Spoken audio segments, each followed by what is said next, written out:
ਸਾਡੇ YouTube channel ਸਮਾਈਲਾ tutorials ਵਿੱਚ ਤੁਹਾਡਾ ਸਵਾਗਤ ਹੈ। ਮੈਂ ਬ੍ਰਿਜਰਾਜ ਕੰਪਿਊਟਰ ਟੀਚਰ। ਅੱਜ ਅਸੀਂ ਵਿਸ਼ਾ ਕੰਪਿਊਟਰ ਸਾਇੰਸ ਜਮਾਤ 12ਵੀਂ ਪਾਠ 8 ਈ ਗਵਰਨੈਂਸ ਵਿੱਚ ਇਸ ਪਾਠ ਦੇ ਖਾਲੀ ਥਾਵਾਂ ਭਰੋ, ਸਹੀ ਗਲਤ ਦੱਸੋ ਅਤੇ ਪ੍ਰਸ਼ਨ ਉੱਤਰ ਪੜਾਂਗੇ। ਆਓ ਦੇਖਦੇ ਹਾਂ। ਖਾਲੀ ਥਾਵਾਂ ਭਰੋ। ਫਸਟ ਹੈ, ਸਮਾਜਿਕ ਕਾਰਜਾਂ ਨੂੰ ਕਰਨ ਲਈ ਪ੍ਰਕਿਰਿਆਵਾਂ ਦੇ ਸਮੂਹ ਨੂੰ ਡੈਸ਼ ਕਿਹਾ ਜਾਂਦਾ ਹੈ। ਇਸ ਦਾ ਆਨਸਰ ਹੈ ਈ ਗਵਰਨੈਂਸ। ਤੇ ਈ ਗਵਰਨੈਂਸ ਦਾ ਮਤਲਬ ਹੁੰਦਾ ਹੈ ਇਲੈਕਟ੍ਰੋਨਿਕ ਗਵਰਨੈਂਸ। ਮਤਲਬ ਕਿ ਜਦੋਂ ਕੰਪਿਊਟਰ ਅਤੇ ਇੰਟਰਨੈਟ ਦੀ ਮਦਦ ਨਾਲ ਜਾਂ ਮੋਬਾਈਲ ਟੈਕਨੋਲੋਜੀ ਦੀ ਮਦਦ ਨਾਲ ਅਸੀਂ ਕੋਈ ਵੀ ਸਮਾਜਿਕ ਕਾਰਜ ਜਾਂ ਸਰਕਾਰੀ ਕੰਮ ਕਰਦੇ ਹਾਂ, ਉਸ ਨੂੰ ਕਿਹਾ ਜਾਂਦਾ ਹੈ ਈ ਗਵਰਨੈਂਸ। ਨੰਬਰ 2, ਸਰਕਾਰੀ ਕਾਰਜਾਂ ਨੂੰ ਕਰਨ ਲਈ ਸਰਕਾਰ ਡੈਸ਼ ਦੀ ਪ੍ਰਕਿਰਿਆ ਦਾ ਇਸਤੇਮਾਲ ਕਰਦੀ ਹੈ। ਇਸ ਦਾ ਆਨਸਰ ਹੈ ਸੁਵਿਧਾ ਸੈਂਟਰ ਜਾਂ ਸੁਵਿਧਾ ਕੇਂਦਰ। ਮਤਲਬ ਕਿ ਪਹਿਲੇ ਸਾਨੂੰ ਕੋਈ ਵੀ ਸਰਕਾਰੀ ਕੰਮ ਕਰਵਾਉਣ ਲਈ ਅਲੱਗ-ਅਲੱਗ ਦਫ਼ਤਰਾਂ ਵਿੱਚ ਜਾਣਾ ਪੈਂਦਾ ਸੀ, ਲੇਕਿਨ ਅੱਜ ਕੱਲ੍ਹ ਸਰਕਾਰ ਨੇ ਕੀ ਕੀਤਾ ਹੈ ਕਿ ਕੋਈ ਵੀ ਸਰਕਾਰੀ ਕੰਮ ਹੈ ਉਹ ਅਸੀਂ ਸੁਵਿਧਾ ਸੈਂਟਰ ਜਾਂ ਸੁਵਿਧਾ ਕੇਂਦਰ ਵਿੱਚ ਜਾ ਕੇ ਕਰਵਾ ਸਕਦੇ ਹਾਂ। ਤੇ ਮਤਲਬ ਕਹਿ ਸਕਦੇ ਹਾਂ ਕਿ ਸਰਕਾਰੀ ਕਾਰਜਾਂ ਨੂੰ ਕਰਨ ਲਈ ਕਿਹਦੀ ਵਰਤੋਂ ਕੀਤੀ ਜਾਂਦੀ ਹੈ? ਸੁਵਿਧਾ ਸੈਂਟਰ ਦੀ। ਤੀਸਰਾ, ਸੁਵਿਧਾ ਦਾ ਅਰਥ ਡੈਸ਼ ਹੈ। ਮਤਲਬ ਕਿ ਸੁਵਿਧਾ ਦਾ ਪੂਰਾ ਨਾਮ ਦੱਸੋ ਜਾਂ ਸੁਵਿਧਾ ਦੀ ਫੁੱਲ ਫਾਰਮ ਕੀ ਹੁੰਦੀ ਹੈ? ਇਸ ਦਾ ਪੂਰਾ ਨਾਮ ਹੈ single user friendly window disposal and helpline for applicants. Means ਕਿ ਐਸ ਤੋਂ ਹੈਗਾ ਸਿੰਗਲ, ਯੂ ਤੋਂ ਹੈ ਯੂਜ਼ਰ ਫ੍ਰੈਂਡਲੀ, WI ਤੋਂ ਵਿੰਡੋ, ਡੀ ਤੋਂ ਡਿਸਪੋਜ਼ਲ, ਐਚ ਤੋਂ ਹੈਲਪਲਾਈਨ ਤੇ ਏ ਤੋਂ ਐਪਲੀਕੈਂਟਸ। ਤਾਂ ਪੂਰਾ ਕੀ ਬਣ ਗਿਆ? Single user friendly window disposal and helpline for applicants. ਮਤਲਬ ਕਿ ਇੱਕ ਹੀ ਜਗ੍ਹਾ ਤੇ ਜਾ ਕੇ ਜਦੋਂ ਸਾਨੂੰ ਸਾਰੀਆਂ ਸੁਵਿਧਾਵਾਂ ਮਿਲ ਜਾਣ ਕਿਸੇ ਵੀ ਸਰਕਾਰੀ ਕੰਮ ਨੂੰ ਕਰਵਾਉਣ ਲਈ, ਤਾਂ ਉਸਨੂੰ ਕੀ ਕਿਹਾ ਜਾਂਦਾ ਹੈ? ਸੁਵਿਧਾ। ਨੈਕਸਟ, ਐਫੀਡੇਵਿਟ ਦੀ ਤੁਰੰਤ ਤਸਦੀਕ ਡੈਸ਼ ਸੈਂਟਰ ਵਿੱਚ ਹੋ ਸਕਦੀ ਹੈ। ਮਤਲਬ ਕਿ ਜੇਕਰ ਅਸੀਂ ਐਫੀਡੇਵਿਟ ਨੂੰ ਅਟੈਸਟ ਕਰਵਾਉਣਾ ਹੈ ਤਾਂ ਸਾਨੂੰ ਵੱਖ-ਵੱਖ ਦਫ਼ਤਰਾਂ ਵਿੱਚ ਜਾਣ ਦੀ ਲੋੜ ਨਹੀਂ। ਉਹ ਕਿੱਥੋਂ ਕਰਵਾ ਸਕਦੇ ਹਾਂ? ਅਸੀਂ ਸੁਵਿਧਾ ਸੈਂਟਰ ਜਾਂ ਸੁਵਿਧਾ ਕੇਂਦਰ ਵਿੱਚ। ਨੈਕਸਟ, ਵਾਹਨਾਂ ਦੀ ਡੈਸ਼ ਸੁਵਿਧਾ ਸੈਂਟਰ ਵਿੱਚ ਹੋ ਸਕਦੀ ਹੈ। ਮਤਲਬ ਕਿ ਜਦੋਂ ਤੁਸੀਂ ਕੋਈ ਨਵੀਂ ਕਾਰ ਲੈਂਦੇ ਹੋ ਜਾਂ ਬਾਈਕ ਲੈਂਦੇ ਹੋ ਤਾਂ ਉਹਦੀ ਜਿਹੜੀ ਰਜਿਸਟ੍ਰੇਸ਼ਨ ਹੈ ਉਹ ਕਿੱਥੇ ਹੁੰਦੀ ਹੈ? ਸੁਵਿਧਾ ਸੈਂਟਰ ਵਿੱਚ। ਤੇ ਡੈਸ਼ ਵਿੱਚ ਆਨਸਰ ਆ ਸਕਦਾ ਹੈ ਰਜਿਸਟ੍ਰੇਸ਼ਨ, ਪੰਜੀਕਰਨ ਜਾਂ ਰਜਿਸਟਰੀ। ਨੈਕਸਟ ਹੈ ਸਹੀ ਗਲਤ ਲਿਖੋ। ਮੀਨਸ ਕਿ ਟਰੂ ਫਾਲਸ। ਪਹਿਲਾ ਹੈ ਆਈ ਟਿਕਟ ਦੀ ਵਰਤੋਂ ਨਾਲ ਕੇਵਲ ਆਨਲਾਈਨ ਰੇਲਵੇ ਟਿਕਟ ਬੁਕਿੰਗ ਹੁੰਦੀ ਹੈ। ਆਈ ਟਿਕਟ ਦਾ ਅਰਥ ਹੁੰਦਾ ਹੈ ਇੰਟਰਨੈਟ ਟਿਕਟ। ਇਹ ਟਿਕਟ ਵਿੱਚ ਕੀ ਹੁੰਦਾ ਹੈ ਕਿ ਸਾਨੂੰ ਟਿਕਟ ਘੱਟੋ ਘੱਟ 2 ਜਾਂ 3 ਦਿਨ ਪਹਿਲੇ ਬੁੱਕ ਕਰਵਾਉਣੀ ਪੈਂਦੀ ਹੈ। ਉਸ ਤੋਂ ਬਾਅਦ ਜਿਹੜੀ ਟਿਕਟ ਹੈ ਉਹ ਬਾਈ ਪੋਸਟ ਜਾਂ ਬਾਈ ਕੋਰੀਅਰ ਸਾਡੇ ਘਰ ਆ ਜਾਂਦੀ ਹੈ। ਤੇ ਜਿਹੜੀ ਆਈ ਟਿਕਟ ਹੈ ਇੱਕ ਆਨਲਾਈਨ ਟਿਕਟ ਹੈ, ਇਸ ਕਰਕੇ ਇਹ ਸਹੀ ਹੈ। ਨੰਬਰ 2, ਆਈ ਟਿਕਟ ਵਿੱਚ ਟਿਕਟ ਬੁਕਿੰਗ 2 ਦਿਨ ਪਹਿਲਾਂ ਹੋਣੀ ਜ਼ਰੂਰੀ ਹੈ। ਬਿਲਕੁਲ ਸਹੀ ਹੈ ਜੀ ਕਿ ਆਈ ਟਿਕਟ ਦੇ ਵਿੱਚ ਅਸੀਂ ਤੁਰੰਤ ਟਿਕਟ ਬੁੱਕ ਨਹੀਂ ਕਰਵਾ ਸਕਦੇ, ਸਾਨੂੰ 2 ਜਾਂ 3 ਦਿਨ ਪਹਿਲੇ ਟਿਕਟ ਬੁੱਕ ਕਰਵਾਉਣੀ ਪੈਂਦੀ ਹੈ, ਇਸ ਲਈ ਇਹ ਸਹੀ ਹੈ। ਨੈਕਸਟ, ਈ ਟਿਕਟ ਦੀ ਵਰਤੋਂ ਤਤਕਾਲ ਬੁਕਿੰਗ ਲਈ ਹੁੰਦੀ ਹੈ। ਇਹ ਬਿਲਕੁਲ ਸਹੀ ਹੈ। ਜਿਹੜੀ ਈ ਟਿਕਟ ਹੈ ਉਸਨੂੰ ਬੋਲਦੇ ਹੈ ਇਲੈਕਟ੍ਰੋਨਿਕ ਟਿਕਟ। ਤੇ ਜਿਹੜੀ ਈ ਟਿਕਟ ਹੈ ਇਹਦੇ ਨਾਲ ਆਪਾਂ ਤੁਰੰਤ ਟਿਕਟ ਬੁੱਕ ਕਰਵਾ ਸਕਦੇ ਹਾਂ। ਮਤਲਬ ਕਿ ਜੇਕਰ ਅਸੀਂ ਮੰਨ ਲਓ ਕਿ ਇੱਕ ਵੈਬਸਾਈਟ ਹੈ ਰੇਲਵੇ ਦੀ IRCTC, ਅਸੀਂ IRCTC ਦੀ ਵੈਬਸਾਈਟ ਜਾਂ ਐਪ ਤੇ ਜਾ ਕੇ ਟ੍ਰੇਨ ਦੀ ਮਤਲਬ ਕਿ ਜੋ ਸਮਾਂ ਸਾਰਣੀ ਹੈ ਉਹਦੇ ਹਿਸਾਬ ਸਿਰ ਜਾਂ ਟਾਈਮ ਟੇਬਲ ਦੇ ਹਿਸਾਬ ਸਿਰ ਟਿਕਟ ਜਿਹੜੀ ਹੈ ਉਹ 1 ਦਿਨ ਪਹਿਲੇ ਵੀ ਬੁੱਕ ਕਰਵਾ ਸਕਦੇ ਹਾਂ ਜਾਂ ਤੁਰੰਤ ਕਰਵਾ ਸਕਦੇ ਹਾਂ, ਜੋ ਕਿ ਆਈ ਟਿਕਟ ਵਿੱਚ ਪੋਸੀਬਲ ਨਹੀਂ ਹੈ। ਤੇ ਆਪਾਂ ਫਿਰ ਕਹਿ ਸਕਦੇ ਹਾਂ ਕਿ ਜਿਹੜੀ ਈ ਟਿਕਟ ਹੈ ਇਹ ਤਤਕਾਲ ਬੁਕਿੰਗ ਲਈ ਹੁੰਦੀ ਹੈ। ਬਿਲਕੁਲ ਟਰੂ ਹੈ। ਨੈਕਸਟ, ਈ ਗਵਰਨੈਂਸ ਸੁਵਿਧਾਵਾਂ ਹਾਸਲ ਕਰਨ ਲਈ ਕੰਪਿਊਟਰ ਦੀ ਵਰਤੋਂ ਨਹੀਂ ਕੀਤੀ ਜਾਂਦੀ। ਇਹ ਬਿਲਕੁਲ ਗਲਤ ਹੈ, ਕਿਉਂਕਿ ਜੇਕਰ ਈ ਗਵਰਨੈਂਸ ਦੀ ਸੁਵਿਧਾਵਾਂ ਹਾਸਲ ਕਰਨੀ ਹੈ ਤਾਂ ਤੁਹਾਨੂੰ ਕੰਪਿਊਟਰ ਜਾਂ ਇੰਟਰਨੈਟ ਚਾਹੀਦਾ ਹੀ ਚਾਹੀਦਾ ਹੈ। ਨੈਕਸਟ, ਆਨਲਾਈਨ ਬੈਂਕਿੰਗ ਦੀ ਮਦਦ ਨਾਲ ਇੱਕ ਖਾਤੇ ਤੋਂ ਦੂਜੇ ਖਾਤੇ ਵਿੱਚ ਪੈਸੇ ਭੇਜਣੇ ਸੰਭਵ ਹਨ। ਇਹ ਬਿਲਕੁਲ ਟਰੂ ਹੈ ਕਿ ਅਸੀਂ ਆਨਲਾਈਨ ਬੈਂਕਿੰਗ ਜਾਂ ਨੈਟ ਬੈਂਕਿੰਗ ਦੀ ਮਦਦ ਨਾਲ ਪੈਸੇ ਇੱਕ ਖਾਤੇ ਤੋਂ ਦੂਜੇ ਖਾਤੇ ਵਿੱਚ ਭੇਜ ਸਕਦੇ ਹਾਂ ਕਿ ਸਾਨੂੰ ਬੈਂਕ ਵਿੱਚ ਜਾਣ ਦੀ ਵੀ ਜ਼ਰੂਰਤ ਨਹੀਂ ਹੈ ਤੇ ਅਸੀਂ ਪੈਸੇ ਕਿਸੇ ਵੀ ਸਮੇਂ ਕਿਤੇ ਵੀ ਬੈਠ ਕੇ ਦਿਨ ਦੇ 24 ਘੰਟੇ ਵਿੱਚ ਟ੍ਰਾਂਸਫਰ ਕਰ ਸਕਦੇ ਹਾਂ। ਪ੍ਰਸ਼ਨ ਉੱਤਰ। ਪਹਿਲਾ ਪ੍ਰਸ਼ਨ ਹੈ JIT ਤੋਂ ਤੁਸੀਂ ਕੀ ਸਮਝਦੇ ਹੋ? JIT ਦਾ ਪੂਰਾ ਨਾਮ ਜਸਟ ਇਨ ਟਾਈਮ ਹੈ। ਇਸ ਦਾ ਅਰਥ ਹੈ ਲੋਕਾਂ ਨੂੰ ਉਸੇ ਸਮੇਂ ਸੁਵਿਧਾ ਪ੍ਰਦਾਨ ਕਰਵਾਉਣਾ ਜਿਸ ਸਮੇਂ ਉਹ ਸੁਵਿਧਾ ਪ੍ਰਾਪਤ ਕਰਨਾ ਚਾਹੁੰਦੇ ਹਨ। ਜਿਵੇਂ ਕਿ ATM ਦੇ ਆ ਜਾਣ ਨਾਲ ਅਸੀਂ ਕਿਸੇ ਵੀ ਸਮੇਂ ATM ਤੋਂ ਪੈਸੇ ਕਢਵਾ ਸਕਦੇ ਹਾਂ ਅਤੇ 24 ਘੰਟੇ ਖੁੱਲੇ ਰਹਿੰਦੇ ਹਨ। ATM ਨੂੰ ਚਲਾਉਣ ਲਈ ਕਿਸੇ ਵੀ ਵਿਅਕਤੀ ਦੀ ਲੋੜ ਨਹੀਂ ਹੁੰਦੀ, मतलब कि एक्स्ट्रा व्यक्ति की जरूरत नहीं है। तुसी ATM मशीन च जाके कार्ड चला के अपनी ਜਿਹੜੀ ट्रांजैक्शन है वो रन कर सकते हो। तो ATM का पूरा नाम होंदा है ऑटोमैटिक टैलर मशीन। तो GIT का मेन अर्थ की होया कि पहले की हुंदा सी कि जदों तुसी कोई काम करदे सी, मान लो बैंक का, तुहानूं बैंक जाना पैंदा सी, चाहे पैसे कढवाने हैं चाहे जमा करवाने हैं।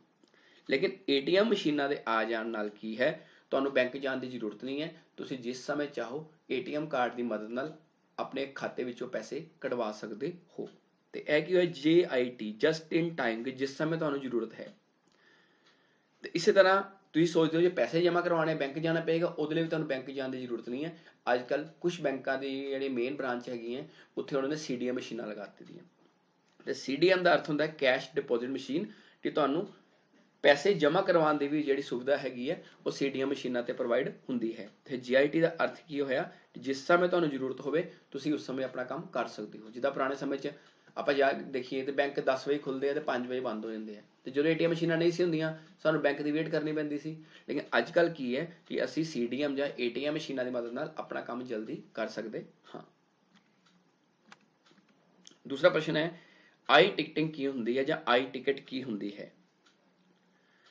आई टिकट का पूरा नाम इंटरनेट टिकटिंग है। यह एक मुफ्त वैब बेस्ड टिकटिंग सिस्टम है। वैब बेस्ड की जिन्होंने असीं इंटरनेट की मदद नाल चलाते हाँ। एक कागजी टिकट होंदी है जो असीं रेलवे की वैबसाइट तो बुक कर सकते हाँ। मतलब इस टिकट को बुक करवाने लई सानूं रेलवे की वैबसाइट पर जाना पैंदा है। इसकी पेमेंट भी ऑनलाइन की जाती है कि जेकर असीं पेमेंट करनी है उसे नैट बैंकिंग, डैबिट कार्ड या क्रैडिट कार्ड नाल कर सकते हाँ। इस सिस्टम में कस्टमर को घट्टो घट्ट 2 दिन पहला टिकट बुक करवानी पैंदी है और यह टिकट कोरियर या डाक राही घर पहुँचा दी जाती है। मतलब कि जो असीं आई टिकट बुक करवाते हाँ इस तो बाद जी टिकट हैगी है वो बाय डाक साडे घर आ जाती है। इस प्रणाली में तत्काल टिकट बुक नहीं की जा सकती। मतलब कि जेकर तुहानूं कोई तुरंत टिकट चाहिए है कि मैं कल जाना है वो इहदे बुक नहीं की जा सकती, उहदे लई ई टिकट वरती जाती है। तो अजकल जिहड़ी आई टिकट है इसकी वरतों बहुत घट हुंदी है क्योंकि इहदे च तत्काल का ऑप्शन नहीं हैगा। तीसरा प्रश्न है ई टिकटिंग की हुंदी है या ई टिकट की हुंदी है। इसका पूरा नाम इलैक्ट्रॉनिक टिकटिंग है या इलैक्ट्रॉनिक टिकट है। यह एक ऑनलाइन टिकट सिस्टम है या टिकटिंग सिस्टम है। इस टिकट को भी असीं ऑनलाइन रेलवे की वैबसाइट तो बुक कर सकते हाँ। जिहड़ी रेलवे की ऑनलाइन वैबसाइट है उसका नाम है IRCTC। IRCTC मतलब Indian railway catering and tourism corporation. इसकी वैबसाइट भी हैगी है। इस वैबसाइट तुसीं अपना अकाउंट बना के टिकट बुक कर सकते हो। तो जेकर तुसीं कंप्यूटर ते मेल नहीं खोलनी, साइट नहीं खोलनी तो तुसीं प्ले स्टोर तो IRCTC की ऐप भी डाउनलोड कर सकते हो तो टिकट बुक करवा सकते हो। इसकी पेमेंट भी ऑनलाइन की जाती है। मतलब कि यदि पैसे भी ऑनलाइन तुसीं पेटीएम चो या इस तो अलावा नैट बैंकिंग, डैबिट कार्ड या क्रैडिट कार्ड नाल कर सकते हो। इस सिस्टम में टिकट ईमेल या SMS राही भेजी जाती है। मतलब कि इस टिकट च की हुंदा है जो तुसीं टिकट बुक करवा ली है तुहानूं उहदी मेल भी आ जाएगी तो उस समय मोबाइल ते SMS भी आ जाएगा। इस प्रणाली में तत्काल टिकट बुक की जा सकती है। मतलब जेकर कोई तुरंत टिकट बुक करवानी है कि कल जाना है तो मैंने टिकट चाहिए है वो तुसीं करवा सकते हो, जो कि आई टिकट में पॉसीबल नहीं सी। वैसे तो जो तुसीं इस टिकट नाल सफ़र करोगे तुसीं मैसेज दिखा सकते हो, लेकिन मान लो तुहाडे मोबाइल ते मैसेज नहीं है तो तुसीं जिहड़ी ईमेल ते टिकट आई है उसका प्रिंट भी कढवा के नाल लैके जा सकते हो। तो एक चीज़ याद रखनी है कि जो तुसीं ई टिकट बुक करवाते हो तो जो तुसीं ट्रेन 'च सफ़र करना होवे तो तुहानूं नाल ID प्रूफ जरूर चाहिए। ID प्रूफ जिवें कि आधार कार्ड हो गया, पैन कार्ड हो गया, या कह सकते हैं कि वोटर कार्ड हो गया, या तुहाडा अपना कोई आई कार्ड परसनल होवे और नाल लैके जाना जरूरी है। चौथा प्रश्न है ई गवर्नेंस का की महत्व है। सब तो पहले असीं गल करते हैं कि ई गवर्नेंस हुंदी की है। ई गवर्नेंस का पूरा नाम इलैक्ट्रॉनिक गवर्नेंस है। इसका अर्थ है कि कंप्यूटर और इंटरनेट की मदद नाल समाजिक कार्यों को करना। मतलब कि जेकर असीं कोई भी सरकारी काम इंटरनेट या कंप्यूटर की मदद नाल या मोबाइल टैक्नोलॉजी की मदद नाल करते हैं उसनूं कहा जाता है ई गवर्नेंस। इसकी मदद नाल असीं सूचना नूं किते भी अते कदे भी देख सकते हैं। मतलब कि इंटरनेट की मदद तुहानूं पता है कि कोई भी सूचना सर्च कर सकते हैं। तो ई गवर्नेंस च भी यह है कि जेकर आपां कोई सरकार की किसी सेवा की मदद लैनी है असीं कंप्यूटर ते इंटरनेट की मदद नाल किसी भी थां ते बैठ के सरकार की साइट खोल के या ऐप खोल के देख सकते हाँ। हुण असीं देखते हैं इसका महत्व। इसका पहला महत्व है ई गवर्नेंस की मदद नाल असीं अपना काम बहुत तेजी नाल कर सकते हैं। जिवें कि पहलां रेलवे टिकट बुक करवाउण लई सानूं रेलवे स्टेशन जाना पैंदा सी, पर हुण असीं घर बैठे ही मोबाइल जां कंप्यूटर की मदद नाल रेलवे की वैबसाइट तो टिकट बुक करवा सकते हाँ। मतलब काम तेजी नाल किद्दां हो गया कि पहले सानूं लाइनां 'च लगना पैंदा ਸੀ जाके टिकट बुक करवाउण लई। हुण की है कि तुहाडे कोल ऐप भी हैगी है, IRCTC ਦੀ साइट भी हैगी है, तुसीं अपना अकाउंट बना के ਜਦੋਂ मर्जी अपनी सहूलत अनुसार सवेरे शाम रात किसी वेले भी टिकट बुक करवा सकते हो। दूसरा पॉइंट है ई गवर्नेंस की मदद नाल असीं अपना काम आसानी नाल कर सकते हाँ। मतलब कि इहनूं काम करना बड़ा आसान है क्योंकि मोबाइल ਅਤੇ कंप्यूटर टैक्नोलॉजी ਵਿੱਚ साइट ਦੇ ऑप्शन आई जाने हैं ਤੇ ਨਾਲ ਤੁਹਾਨੂੰ हेल्प मिल जानी है ਜਿਹਦੇ ਨਾਲ ਤੁਹਾਡਾ ਜਿਹੜਾ ਕੰਮ है आसानी नाल हो जाएगा। तीसरा पॉइंट इस विच लिखित मौखिक वीडियो ਅਤੇ एनीमेशन तकनीकां शामिल हैं। मतलब ई गवर्नेंस च सिर्फ लिखित नहीं है, इस च मौखिक वीडियो ਅਤੇ एनीमेशन तकनीकां भी शामिल होंदियां ਹਨ ਜਿਹਦੇ ਨਾਲ ਅਸੀਂ सेवा ਨੂੰ आसानी नाल समझ सकते हाँ। चौथा पॉइंट इसका खर्च परंपरागत साधनों के खर्च तो बहुत घट हुंदा है, सिर्फ शुरुआत के खर्चे वध हैं। पूरा सैटअप स्थापित हो जाने तो बाद इसका रोजाना का खर्च घट हो जाता है। मतलब कि पुराने साधनों च खर्चा ज़्यादा हुंदा सी, इहदे च एक बार जो कोई साइट बन जाती है सैटअप लग जाता उस तो बाद खर्च जिहड़ा वो घट जाता है। पंजवां पॉइंट इसकी मदद नाल असीं किसी भी समय अते किसी भी थां ते बैठ के अपना काम कर सकते हैं, चाहे घर बैठ के दफ्तर बह के या किते भी। जिवें कि पहला सानू बैंक का कोई भी काम करवाउण लई बैंक जाना पैंदा सी, पर हुण असीं इंटरनेट बैंकिंग या नैट बैंकिंग की मदद नाल घर बैठे ही अपने खाते की जानकारी प्राप्त कर सकते हाँ, जां एक खाते तो दूजे खाते में पैसे किसी भी समय भेज सकते हाँ। ते इहदे नाल नाल मान लो तुहाडा कोई बिजली का बिल आया जां मोबाइल का पोस्टपेड बिल है जां रीचार्ज है, वो भी तुसीं घर बैठे बैठे ही अपना कर सकते हो। ते इह तुहाडा की होया ई गवर्नेंस के लाभ कह सकते हैं जां महत्व कह सकते हाँ। पंजवां को प्रश्न है सुविधा सेंटर के कोई 5 मुख्य उपयोगों का वर्णन करो कि सुविधा सेंटर के उपयोग की ने। सब तो पहले आप गल करते हैं सुविधा सेंटर होंदे की ने, सुविधा केंद्र होंदे की ने। इसका पूरा नाम है single user friendly window disposal helpline for applicants. इन्हां केंद्रां विच जनता दीआं आम जरूरत विच आउण वाली सेवावां प्रदान कीतियां जांदियां हन। कोई भी जिहड़ा सरकारी काम है सानूं पहले अलग-अलग दफ्तरां 'च जाना पैंदा है, कदी तहसीलदार दफ्तर, कदी SDM दफ्तर, कदी DC दफ्तर। लेकिन सुविधा केंद्रां दे आउण नाल की है कि एक ही छत दे नीचे साडे सारे काम हो जांदे हन ते जिहदे नाल साडे समय दी काफ़ी ज़्यादा बचत हुंदी है ਅਤੇ पैसे की भी बचत हुंदी है। हुण आपां गल करदे हां सुविधा सेंटर के उपयोग जां सुविधा केंद्रां दे उपयोग। पहला सेवावां लई इक्को थां उत्ते सारियां एप्लीकेशन जमा करवाइयां जा सकदियां हन। मान लो कि तुसीं आधार कार्ड अप्लाई करना है, राशन कार्ड अप्लाई करना है, एफीडेविट अप्लाई करना है, जां कोई जन्म सर्टिफिकेट, मौत सर्टिफिकेट वगैरह जां कोई भी सरकारी काम की कोई एप्लीकेशन जमा करवानी है वो इक्को जगह ते ही जमा करवाइयां जा सकदियां हन। तुहानूं वख-वख थावां ते जाण दी जरूरत नहीं है।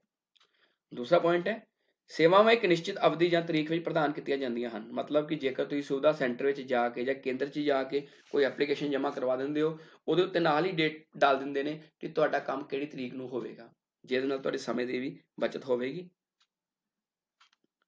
ਨੈਕਸਟ ਪੁਆਇੰਟ एप्लीकेशन का मौके ते निरीक्षण किया जाता है जिस कारण लोगों को बार बार आने की लौड़ नहीं पैंदी।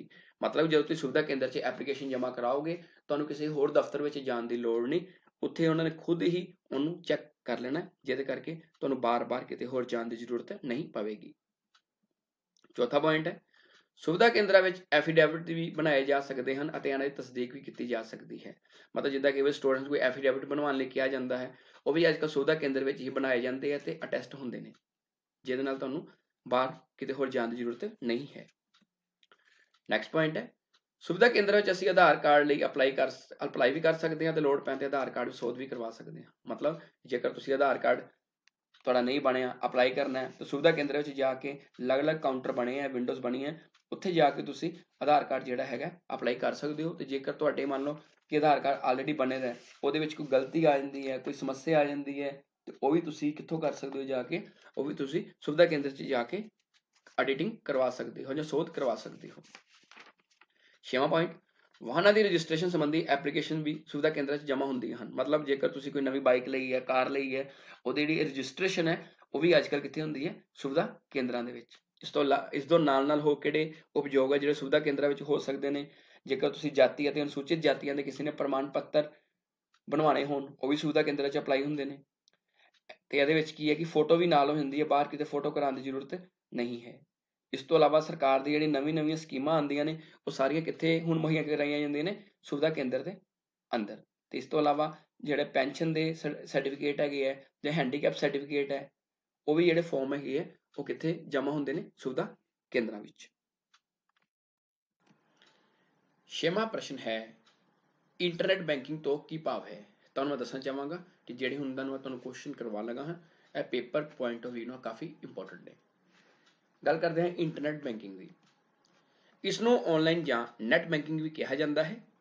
ਇਸ ਦੇ ਰਾਹੀਂ ਅਸੀਂ ਇੰਟਰਨੈਟ ਦੁਆਰਾ ਆਮ ਬੈਂਕਿੰਗ ਸੁਵਿਧਾਵਾਂ ਜਿਵੇਂ ਕਿ ਅਕਾਊਂਟ ਬੈਲੈਂਸ ਚੈੱਕ ਕਰਨਾ ਕਿ ਬੈਲੈਂਸ ਕਿੰਨਾ ਸਾਡੇ ਖਾਤੇ 'ਚ, ਪੈਸੇ ਟ੍ਰਾਂਸਫਰ ਕਰਨਾ ਆਪਣੇ ਖਾਤੇ ਵਿੱਚ ਜਾਂ ਕਿਸੇ ਹੋਰ ਦੇ ਖਾਤੇ ਵਿੱਚ, ਬਿੱਲਾਂ ਦਾ ਆਨਲਾਈਨ ਭੁਗਤਾਨ। ਬਿੱਲ ਕੋਈ ਵੀ ਹੋ ਸਕਦਾ ਹੈ, ਚਾਹੇ ਟੈਲੀਫੋਨ ਦਾ ਬਿੱਲ ਹੈ, ਚਾਹੇ ਬਿਜਲੀ ਦਾ ਬਿੱਲ ਹੈ, ਚਾਹੇ ਤੁਹਾਡੇ ਮੋਬਾਈਲ ਦਾ ਪੋਸਟਪੇਡ ਬਿੱਲ ਹੈ, ਤੇ ਇਹਦੇ ਨਾਲ ਅਸੀਂ ਰੀਚਾਰਜ ਵੀ ਕਰ ਸਕਦੇ ਹਾਂ। ਆਦਿ ਕੰਮ 24 ਘੰਟੇ ਕਰ ਸਕਦੇ ਹਾਂ। ਜਿਹੜਾ ਕੰਮ ਸਾਨੂੰ ਬੈਂਕਾਂ ਵਿੱਚ ਜਾ ਕੇ ਕਰਨਾ ਪੈਂਦਾ ਸੀ, ਉਹ ਕੰਮ ਅਸੀਂ ਹੁਣ ਘਰ ਬੈਠ ਕੇ ਕਿਸੇ ਵੀ ਸਮੇਂ ਕਰ ਸਕਦੇ ਹਾਂ। ਜਿੱਦਾਂ ਤੁਹਾਨੂੰ ਪਤਾ ਕਿ ਬੈਂਕ ਜਿਹੜੇ 10 ਤੋਂ ਲੈ ਕੇ 5 ਵਜੇ ਤੱਕ ਖੁੱਲ੍ਹੇ ਹੁੰਦੇ ਨੇ। ਜੇਕਰ ਅਸੀਂ ਮੰਨ ਲਓ ਕਿਸੇ ਖਾਤੇ 'ਚ ਪੈਸੇ ਟ੍ਰਾਂਸਫਰ ਕਰਨੇ ਹੈ ਜਾਂ ਬੈਲੈਂਸ ਚੈੱਕ ਕਰਨਾ ਹੈ ਜਾਂ ਕੋਈ ਬਿੱਲ ਪੇ ਕਰਨਾ ਹੈ, ਸਾਨੂੰ ਬੈਂਕ ਵਿੱਚ ਜਾਣ ਦੀ ਜ਼ਰੂਰਤ ਨਹੀਂ ਹੈ। ਅਸੀਂ ਕਿਸੇ ਵੀ ਸਮੇਂ ਸਵੇਰੇ, ਸ਼ਾਮ ਜਾਂ ਰਾਤ ਘਰ ਬੈਠ ਕੇ ਆਪਣਾ ਬੈਂਕ ਦਾ ਕੰਮ ਕਰ ਸਕਦੇ ਹਾਂ। ਇਸ ਨਾਲ ਸਾਡੇ ਸਮੇਂ ਦੀ ਬਚਤ ਵੀ ਹੁੰਦੀ ਹੈ, ਜਿਸ ਦਾ ਸਮਾਂ ਬਚਦਾ ਹੈ ਕਿ ਸਾਨੂੰ ਘਰੋਂ ਕਿਤੇ ਜਾਣ ਦੀ ਜ਼ਰੂਰਤ ਨਹੀਂ, ਤੇ ਲਾਈਨਾਂ ਵਿੱਚ ਵੀ ਲੱਗਣ ਨਾਲ ਸਾਡਾ ਸਮਾਂ ਜਿਹੜਾ ਵੇਸਟ ਨਹੀਂ ਹੁੰਦਾ।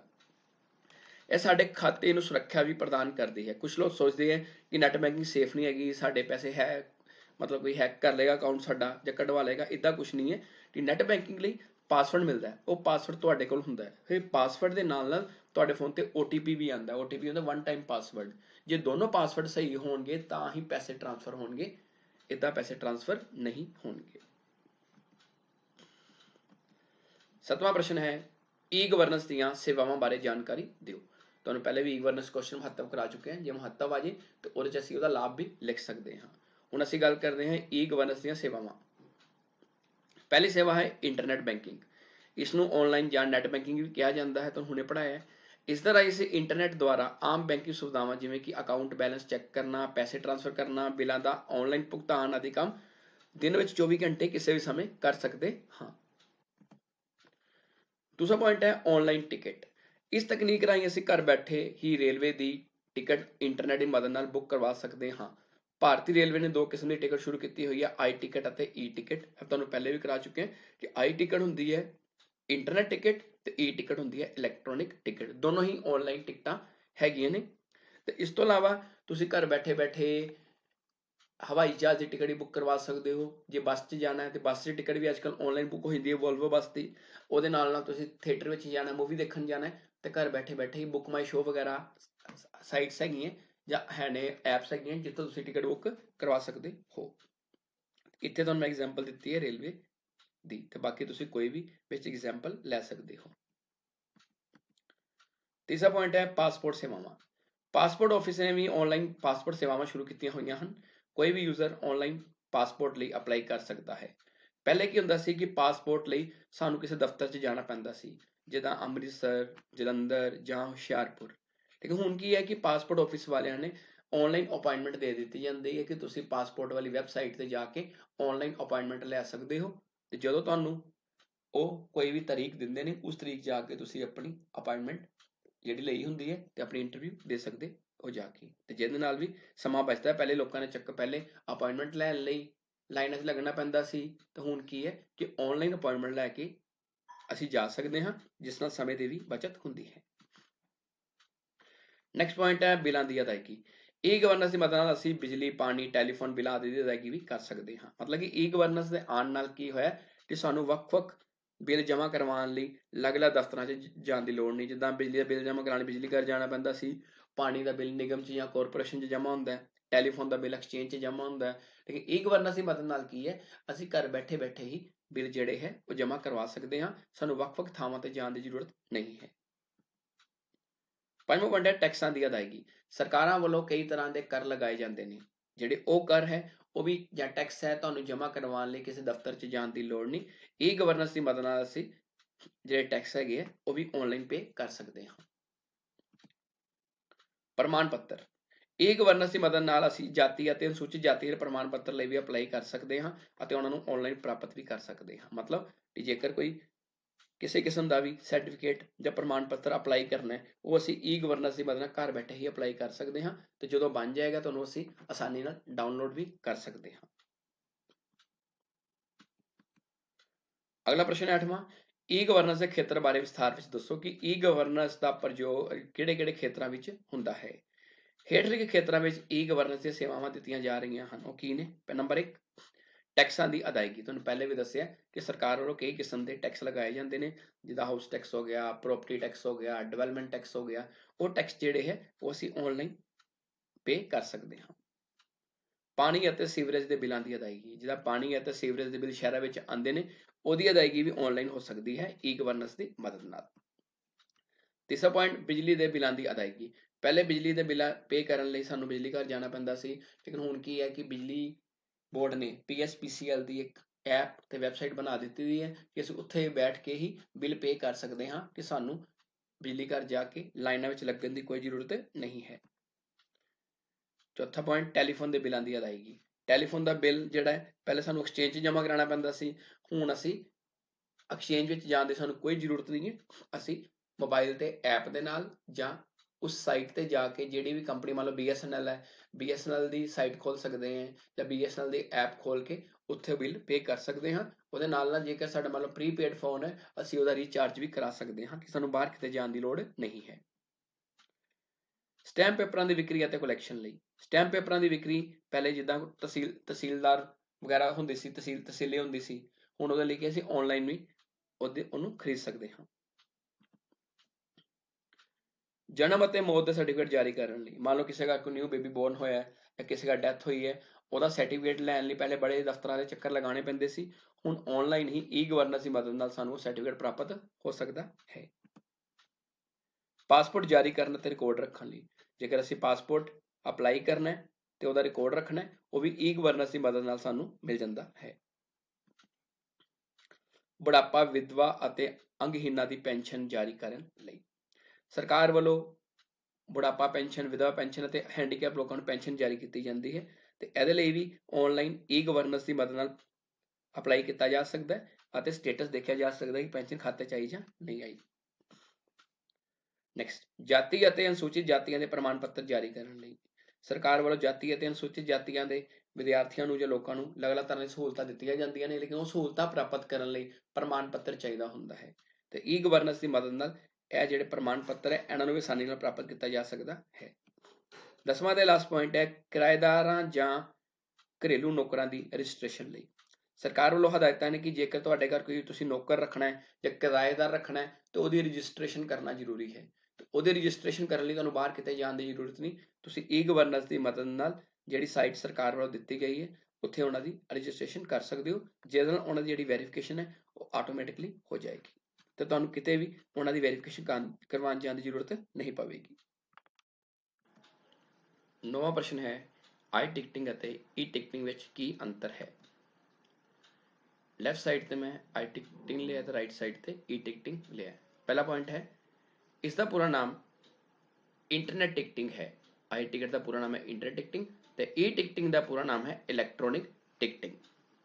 ਸੈਕੰਡ ਪੁਆਇੰਟ, ਆਈ ਟਿਕਟ ਇੱਕ ਵੈਬ ਆਧਾਰਿਤ ਸੇਵਾ ਹੈ ਜਿਸ ਵਿੱਚ ਟਿਕਟ ਡਾਕ ਰਾਹੀਂ ਘਰ ਪਹੁੰਚਾਈ ਜਾਂਦੀ ਹੈ ਤੇ ਮਤਲਬ ਜਿਹੜੀ ਆਈ ਟਿਕਟ ਹੈ ਇਹਦੇ ਵਿੱਚ ਜੋ ਅਸੀਂ ਟਿਕਟ ਬੁੱਕ ਕਰਵਾਉਂਦੇ ਹਾਂ ਹੈ ਤੇ ਆਨਲਾਈਨ ਟਿਕਟ ਹੈ, ਲੇਕਿਨ ਇਹਦੇ ਵਿੱਚ ਕੀ ਹੈ ਕਿ ਜੋ ਆਪਾਂ ਟਿਕਟ ਬੁੱਕ ਕਰਵਾ ਦਿੱਤੀ ਹੈ ਉਹ ਬਾਈ ਪੋਸਟ ਜਾਂ ਬਾਈ ਕੋਰੀਅਰ ਸਾਡੇ ਘਰ ਆਉਂਦੀ ਹੈ। ਇਹਦਾ ਰਾਈਟ ਸਾਈਡ ਤੇ ਈ ਟਿਕਟ ਇੱਕ ਵੈਬ ਆਧਾਰਿਤ ਸੇਵਾ ਹੈ ਜਿਸ ਵਿੱਚ ਟਿਕਟ SMS ਜਾਂ ਈਮੇਲ ਦੁਆਰਾ ਭੇਜੀ ਜਾਂਦੀ ਹੈ। ਮਤਲਬ ਜਿਹੜੀ ਈ ਟਿਕਟ ਹੈਗੀ ਹੈ, ਜਿੱਦਾਂ ਅਸੀਂ ਟਿਕਟ ਬੁੱਕ ਕਰਵਾਉਂਦੇ ਹਾਂ ਨਾਲ ਹੀ ਸਾਨੂੰ ਜਾਂ ਤਾਂ ਉਸਦੀ ਈਮੇਲ ਆ ਜਾਂਦੀ ਹੈ ਤੇ ਜਾਂ ਸਾਡਾ ਜਿਹੜਾ ਰਜਿਸਟਰਡ ਮੋਬਾਈਲ ਨੰਬਰ ਹੈ ਉਸ ਤੇ ਉਹਦਾ SMS ਆ ਜਾਂਦਾ ਹੈ। ਥਰਡ ਪੁਆਇੰਟ, ਆਈ ਟਿਕਟ ਪ੍ਰਣਾਲੀ ਵਿੱਚ ਟਿਕਟ ਘੱਟੋ ਘੱਟ 2 ਦਿਨ ਪਹਿਲਾਂ ਬੁੱਕ ਕਰਵਾਉਣੀ ਪੈਂਦੀ ਹੈ। ਮਤਲਬ ਕਿ ਜਿਹੜੀ ਆਈ ਟਿਕਟ ਹੈ ਇਹ ਟਿਕਟ ਘੱਟੋ ਘੱਟ 2 ਜਾਂ 3 ਦਿਨ ਪਹਿਲੇ ਸਾਨੂੰ ਬੁੱਕ ਕਰਵਾਉਣੀ ਪੈਂਦੀ ਹੈ। ਰਾਈਟ ਸਾਈਡ ਤੇ ਈ ਟਿਕਟਿੰਗ, ਇਸ ਪ੍ਰਣਾਲੀ ਵਿੱਚ ਟਿਕਟ ਗੱਡੀ ਦੇ ਸਮੇਂ ਦੇ ਚਾਰਟ ਦੇ ਹਿਸਾਬ ਨਾਲ ਬੁੱਕ ਕੀਤੀ ਜਾ ਸਕਦੀ ਹੈ। ਮਤਲਬ ਜਿਹੜੀ ਈ ਟਿਕਟ ਹੈਗੀ ਹੈ ਇਹਦੇ 'ਚ ਕੋਈ ਟਾਈਮ ਲਿਮਿਟ ਹੈ ਨਹੀਂ ਕਿ ਅਸੀਂ ਜਦੋਂ ਮਰਜ਼ੀ ਕਿਸੇ ਵੀ ਟ੍ਰੇਨ ਦਾ ਟਾਈਮ ਟੇਬਲ ਦੇਖ ਕੇ ਟਿਕਟ ਬੁੱਕ ਕਰਵਾ ਸਕਦੇ ਹਾਂ। ਚੌਥਾ ਪੁਆਇੰਟ, ਇਸ ਪ੍ਰਣਾਲੀ ਵਿੱਚ ਤਤਕਾਲ ਟਿਕਟ ਬੁੱਕ ਨਹੀਂ ਕਰਵਾਈ ਜਾ ਸਕਦੀ। ਮਤਲਬ ਜਿਹੜੀ ਆਈ ਟਿਕਟ ਹੈਗੀ ਹੈ ਇਹਦੇ ਵਿੱਚ ਤਤਕਾਲ ਟਿਕਟ ਜਾਂ ਤੁਰੰਤ ਟਿਕਟ ਬੁੱਕ ਨਹੀਂ ਕਰਵਾਈ ਜਾ ਸਕਦੀ। ਰਾਈਟ ਸਾਈਡ ਤੇ ई टिकटिंग इस प्रणाली में तत्काल टिकट बुक करवाई जा सकती है कि ਜਿਹੜੀ ई टिकट है ਇਹਦੇ ਵਿੱਚ ਆਪਾਂ ਤੁਰੰਤ ਟਿਕਟ ਬੁੱਕ ਕਰਵਾ ਸਕਦੇ ਹਾਂ ਜਦੋਂ ਸਾਨੂੰ ਲੋੜ ਹੋਵੇ। ਪੰਜਵਾਂ ਪੁਆਇੰਟ, आई टिकट ਨਾਲ ਯਾਤਰਾ ਕਰਨ ਸਮੇਂ आईडी सबूत ਜ਼ਰੂਰੀ नहीं है। ਜਦੋਂ ਆਪਾਂ आई टिकट ਨਾਲ ਯਾਤਰਾ ਕਰਾਂਗੇ ਸਾਨੂੰ ਕਿਸੇ ਕਿਸਮ ਦੇ ਪ੍ਰੂਫ ਦੀ ਜ਼ਰੂਰਤ ਨਹੀਂ ਪੈਂਦੀ, ਬਟ ई टिकटिंग ਜਿਹੜੀ ਹੈ ई टिकट ਨਾਲ ਯਾਤਰਾ ਕਰਨ ਸਮੇਂ आईडी सबूत ਜ਼ਰੂਰੀ ਹੈ। ਮਤਲਬ ਜਦੋਂ ਤੁਸੀਂ ई टिकट ਬੁੱਕ ਕਰਵਾ ਲੈਂਦੇ ਹੋ ਤੇ ਉਹਦੇ ਨਾਲ ਤੁਹਾਨੂੰ ਕੀ ਹੈ ਕਿ ਜਦੋਂ ਤੁਸੀਂ ਟ੍ਰੇਨ 'ਚ ਸਫ਼ਰ ਕਰੋਗੇ ਤੁਹਾਨੂੰ Aadhaar card, voter card, PAN card ਜਾਂ ਕੋਈ ਵੀ ਜਿਹੜਾ ਸ਼ਨਾਖਤੀ ਸਬੂਤ ਹੈ ਉਹ ਨਾਲ ਲੈ ਕੇ ਸਫ਼ਰ ਕਰਨਾ ਪਵੇਗਾ। ਤੇ ਜੇਕਰ ਆਪਾਂ ਸਧਾਰਨ ਸ਼ਬਦਾਂ ਵਿੱਚ ਗੱਲ ਕਰੀਏ ਤੇ आई टिकट ਜਿਹੜੀ ਹੈ ਉਹ ਬਹੁਤ ਘੱਟ ਵਰਤੀ ਜਾਂਦੀ ਹੈ। ਅੱਜ ਕੱਲ੍ਹ ਜਿਹੜੀ ਹੈ ई टिकट ਜ਼ਿਆਦਾ ਵਰਤੀ ਜਾਂਦੀ ਹੈ ਤੇ ਜਿਹੜੀ ਇੱਕ ਵੈਬਸਾਈਟ ਹੈ IRCTC ਜਾਂ ਉਸਦੀ ਐਪ ਤੁਸੀਂ ਪਲੇ ਸਟੋਰ ਤੋਂ ਡਾਊਨਲੋਡ ਕਰਕੇ ਟਿਕਟ ਬੁੱਕ ਕਰਵਾ ਸਕਦੇ ਹੋ। ਜੇਕਰ ਤੁਹਾਡੀ ਕੋਈ ਕੁਐਰੀ, ਕੁਐਸਚਨ ਜਾਂ ਸੁਜੈਸ਼ਨ ਹੈ ਤਾਂ ਕਮੈਂਟ ਸੈਕਸ਼ਨ ਵਿੱਚ ਜ਼ਰੂਰ ਦੱਸਣਾ। ਅਤੇ ਜੇਕਰ ਤੁਸੀਂ ਅਜੇ ਤੱਕ ਮੇਰੇ ਇਸ YouTube ਚੈਨਲ ਨੂੰ ਲਾਈਕ ਅਤੇ ਸਬਸਕ੍ਰਾਈਬ ਨਹੀਂ ਕੀਤਾ ਹੈ ਤਾਂ ਕਿਰਪਾ ਕਰਕੇ ਇਸ ਨੂੰ ਲਾਈਕ ਅਤੇ ਸਬਸਕ੍ਰਾਈਬ ਜ਼ਰੂਰ ਕਰੋ ਅਤੇ ਬੈਲ ਆਈਕਨ ਨੂੰ ਪ੍ਰੈਸ ਕਰਨਾ ਨਾ ਭੁੱਲੋ ਤਾਂ ਜੋ ਤੁਹਾਨੂੰ ਮੇਰੀਆਂ ਨਵੀਆਂ ਵੀਡੀਓਜ਼ ਦੀ ਨੋਟੀਫਿਕੇਸ਼ਨ ਮਿਲਦੀ ਰਹੇ। ਧੰਨਵਾਦ।